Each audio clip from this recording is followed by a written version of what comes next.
तो उनकी बेटी ने बताया कि मैम मेरी मदर को बहुत कुछ फील होता है, बहुत कुछ एनर्जीज फील होती हैं एंड हमें समझ नहीं आ रहा है कि कौन है, लेकिन रक्षाबंधन के आसपास का इंसिडेंट है और भी ये ज़्यादा ही बीमार रहती हैं, कभी तबीयत ठीक नहीं रहती है, रात को इनको बहुत प्रॉब्लम्स बहुत ज़्यादा होती है, हम अकेले ही रहते हैं और हमें बहुत डर लगता है, आप बताइए क्या है कहानी।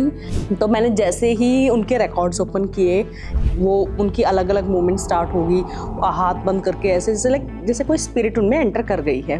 कुछ मंत्रों के जाप से उन्हें शांत किया।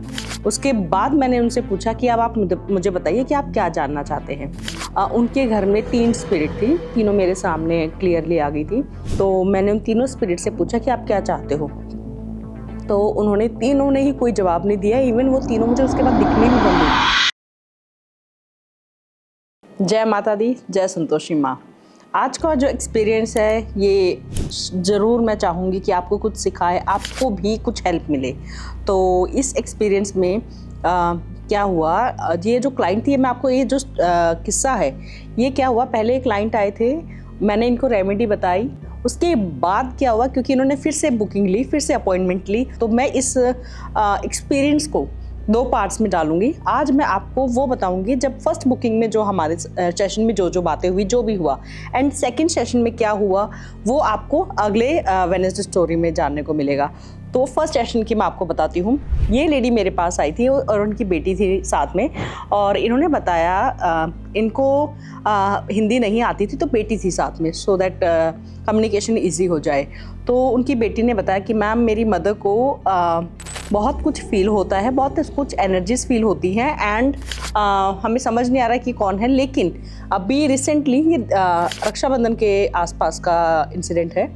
तो उन्होंने बताया कि मैम अभी रिसेंटली क्या हुआ कि मेरी मम्मी अपने भाई को राखी बांधने नहीं जा पाई और वो उनके ड्रीम्स में आ गए कि तुम तो मुझे राखी बांधने नहीं आई, इस बार मैं तो तुमसे नाराज़ हूँ। मुझे मतलब जब मैंने सुना तो मुझे लगा कि ठीक है, फिर तो आपको फ़ोन कर लेना चाहिए था कि भैया आप मेरे सपने में आए थे ऐसे से। तो उसकी बेटी ने बताया कि वो तो दुनिया में है ही नहीं, मेरी मम्मी हर बार जाती थी और जो वो भाई दुनिया में नहीं है, बड़े भैया, उनके नाम की राखी फ़ोटो पे लगा के आती थी, लेकिन इस बार वो जा नहीं पाई किसी रीज़न से, और वो उनके ड्रीम में काफ़ी बार आए। तो फिर उन्होंने कहा कि फिर इसने एक दिन माफ़ी मांगी, मेरी मम्मी ने माफ़ी मांगी अपने भाई से कि मेरे से गलती हो गई है और मैं अगली बार ज़रूर आऊँगी। और भी ये ज़्यादा ही बीमार रहती हैं, कभी तबीयत ठीक नहीं रहती है, रात को इनको बहुत प्रॉब्लम्स बहुत ज़्यादा होती है, हम अकेले ही रहते हैं और हमें बहुत डर लगता है, आप बताइए क्या है कहानी, क्या सल्यूशन है, क्या करना चाहिए। तो मैंने जैसे ही उनके रिकॉर्ड्स ओपन किए, इसमें रिकॉर्ड्स ओपन करने से पहले जैसे मैंने आप लोगों को बताया था कि आकाशिक रीडिंग में परमिशन लेनी पड़ती है, तो जैसे ही मैंने उनकी परमिशन ली कि क्या आपकी परमिशन है मैं आपके रिकॉर्ड्स ओपन करूँ, तो उन्होंने कहा हाँ जी। उसके बाद मैंने जैसे ही अपनी प्रेयर स्टार्ट की, वो मेरे सामने वीडियो कॉल में थी एंड वो उनकी अलग अलग मूवमेंट स्टार्ट होगी, हाथ बंद करके ऐसे जैसे कोई स्पिरिट उनमें एंटर कर गई है। तो मैंने उनकी बेटी को कहा कि तुम कुछ जो मंत्र या कुछ भी जो चैंटिंग करते हो वो करो। तो मैंने अपनी प्रेयर की, उसके बाद भी वो रुक नहीं रही थी। फिर मैंने कुछ मंत्रों के जाप से उन्हें शांत किया। उसके बाद मैंने उनसे पूछा कि अब आप मुझे बताइए कि आप क्या जानना चाहते हैं।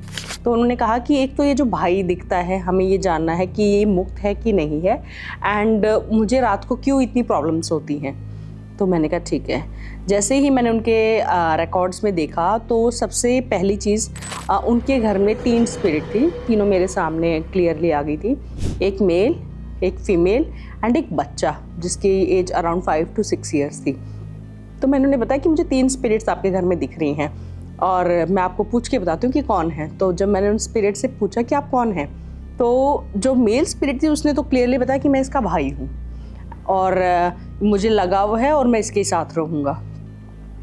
जो बच्चे वाली स्पिरिट थी उसने कहा कि मैं इनका भतीजा हूँ, और जो फीमेल स्पिरिट थी उसने नहीं बताया कुछ भी।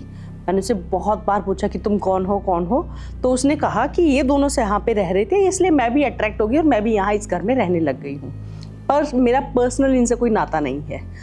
तो मैंने ये कंफर्म किया जो मेरी क्लाइंट थी उनसे कि एक आपके भाई की स्पिरिट है, उनकी ऐसी एज एंड कुछ कई बार जो झलक दिख रही है, वैसे तो ऑब्वियसली वो ब्लैक दिख रहे हैं, बट कई बार वो झलक दिख रही है, ऐसे ऐसे कपड़े उन्होंने पहने हुए हैं। एक आपका भतीजा आप बता रहा है। तो उन्होंने कहा हाँ मेरा एक भतीजा था जिसकी डेथ हो गई थी, लेकिन उसको तो मुक्त वगैरह हमने कर दिया था, मतलब हमें पता नहीं। तो मैंने कहा वो भतीजा भी आपकी सराउंडिंग में है और एक अननोन स्पिरिट है जो कि इन दोनों को देख के अट्रैक्ट होगी और वो आपके यहाँ पे रहने लगी। तो उन्होंने कहा अब क्या करें मैम? तो मैंने कहा मैं इनसे पूछती हूँ, अगर ये स्पिरिट्स मुक्त होना चाहती हैं तो बहुत बढ़िया बात है, अदरवाइज देखते हैं क्या क्या चाहते क्या है ये। तो मैंने उन तीनों स्पिरिट से पूछा कि आप क्या चाहते हो। तो उन्होंने तीनों ने ही कोई जवाब नहीं दिया, इवन वो तीनों मुझे उसके बाद दिखनी भी बंद हो गई, उन्होंने अपने आप को हाइड कर लिया। तो फिर मैंने मेरे मास्टर से पूछा कि मास्टर्स मुझे बताइए मैं इनको क्या सल्यूशन दूँ, क्या करवाना चाहिए, क्या इस किस चीज़ से ये इनके घर से निकल रही हैं, इनसे दूर भाग रही हैं।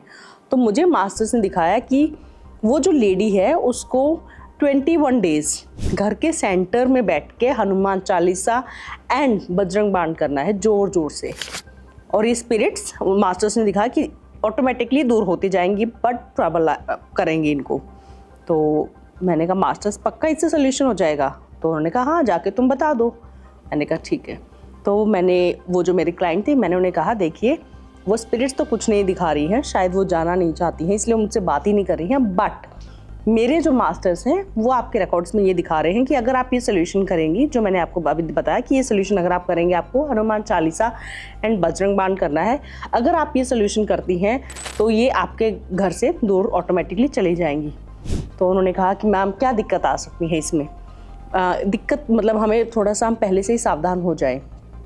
मैंने कहा देखिए इसमें हो सकता है आपको अलग अलग आवाज़ें, आप हनुमान चालीसा कर रहे हैं लेकिन ऐसा लगेगा कि कोई आपका नाम लेकर आपको पुकार रहा है, कुछ भी हो सकता है जो आपने एक्सपेक्ट नहीं किया होगा, स्पेशली वो होंगे लाइट्स ऑन ऑफ हो, ऐसा कुछ भी हो सकता है। तो आपको ध्यान रखना है, डरना नहीं है, बिकॉज वो 21 डेज तक हो सकता है आप बीच में बीमार हो जाओ, 21 डेज तक उनका पूरा एम रहेगा कि आप ये बीच में छोड़ दो।